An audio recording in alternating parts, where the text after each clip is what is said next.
ici, c'est le 4e colloque TIC. C'est chaque fois l'occasion de rencontres avec des passionnés. On est un samedi, mais il y aura des centaines d'enseignants, de conseillers pédagogiques qui vont venir et qui seront présents. Ce sont évidemment les plus passionnés. Donc, ce qui est important, c'est de fournir un outil qui soit adapté aux enseignants, mais aussi de leur apprendre à maîtriser cet outil et en connaître toutes les facettes. Donc, la formation va de pair, et dans des secteurs où les technologies évoluent tellement vite, cette formation doit évidemment être majeure. Ce qui est intéressant, c'est que la pédagogie au cœur des classes, le geste pédagogique, la manière d'enseigner est fondamentalement revue et modifiée. C'est un vrai bouleversement. Mais évidemment au bénéfice des élèves. Ça veut dire qu'on va pouvoir mieux individualiser les élèves. On a des classes qui sont quand même de plus en plus hétérogènes et les enseignants sont confrontés à cette difficulté de pouvoir accorder à chaque élève l'attention qui lui est due. Avec les nouvelles technologies, par exemple, eh bien, les élèves se voient offrir par des nouveaux logiciels des exercices qui deviennent de plus en plus individualisés et qui peuvent offrir à l'élève des nouveaux exercices là où le logiciel a détecté que l'élève était un peu faible. Alors, pendant ce temps-là, l'enseignant, il passe derrière l'épaule des élèves, il les accompagne et certains, il leur donne le coup de pouce en plus et les explications dont il a besoin. Ce qui est intéressant aussi, c'est que c'est une nouvelle formation des enseignants. On donne cours différemment dans la classe, mais on peut se former autrement. L'enseignant est comme un artisan qui fait du sur-mesure, je viens de l'expliquer, mais aussi qui se sent seul. Et c'est ça qui rend le métier parfois complexe et difficile. On a mis en place des formations en ligne et en présentiel pour les enseignants. Et l'avantage, c'est qu'ils restent en réseau. Une fois que la formation est terminée, eh bien, ils continuent à pouvoir échanger dans une collectivité d'enseignants, et le cas échéant, pouvoir poser des questions d'ailleurs, pour continuer à s'enrichir et améliorer ses pratiques. Et l'enseignant n'est plus seul et il s'enrichit des pratiques de ses pairs. Il y a un élément fondamental, c'est la formation des futurs enseignants.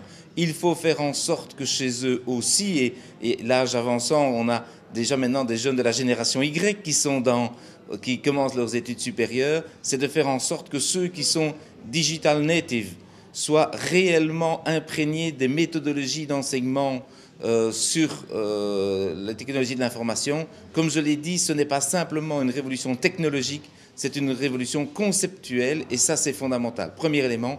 Le deuxième, c'est de bien considérer l'analyse critique. Je dirais qu'un des inconvénients des technologies de l'information, c'est la surinformation. Il faut donc aujourd'hui peut-être mieux cibler dans la perception des élèves la critique de l'information, comment on vérifie que l'information est pertinente, plutôt que de dire comment on a accès à cette information. On a une grande évolution, c'était le plan cyberécole, maintenant cyberclasse, où c'était très top-down, c'est-à-dire l'autorité décidait de grands marchés et puis on descendait dans les classes avec des équipements fixes. Le temps a fait en sorte qu'on a une révolution, c'est le caractère mobile, nomade, je dirais, de l'information. Et aujourd'hui, les supports ne sont plus du tout les mêmes. Et la volonté que nous avons eue, c'est de lancer un projet pilote bottom-up, c'est-à-dire en s'adressant, je dirais, aux professeurs, aux écoles, en leur disant « mais comment voyez-vous l'évolution de votre propre enseignement ?» On a reçu 150 projets, on en a sélectionné 28 qui doivent nous permettre de lancer le plan TIC pour l'école, je dirais l'école numérique. Au niveau du volet technique, tout le matériel qui avait été souhaité par les écoles, qui avait été mis en œuvre, a été installé, est en place et travaille depuis maintenant le mois de septembre pour la plupart et le cours d'année pour le reste.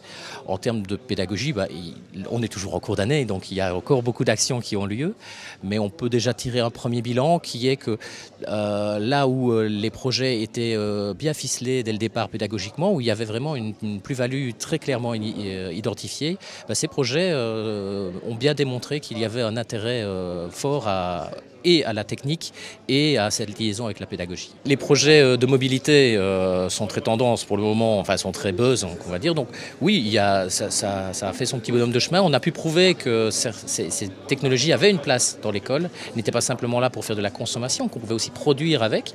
Donc là, il y a vraiment un intérêt. Au niveau des technologies un peu plus matures, comme les ordinateurs ou les tableaux blancs, on a pu enrichir vraiment le panel des activités pédagogiques et le panel des usages parce qu'on a fait pas mal, il y a eu pas mal de recherches de la part des écoles autour de cela, oui. Il faut absolument se donner une dizaine d'années, j'ai fixé l'objectif à 2025, mais si on peut aller plus vite, c'est encore mieux, pour que véritablement l'école numérique, c'est-à-dire ce changement méthodologique, conceptuel de la manière d'enseigner en tenant compte des technologies de l'information, soit une réalité chez nous et qu'on passe de la mallette physique à la mallette numérique.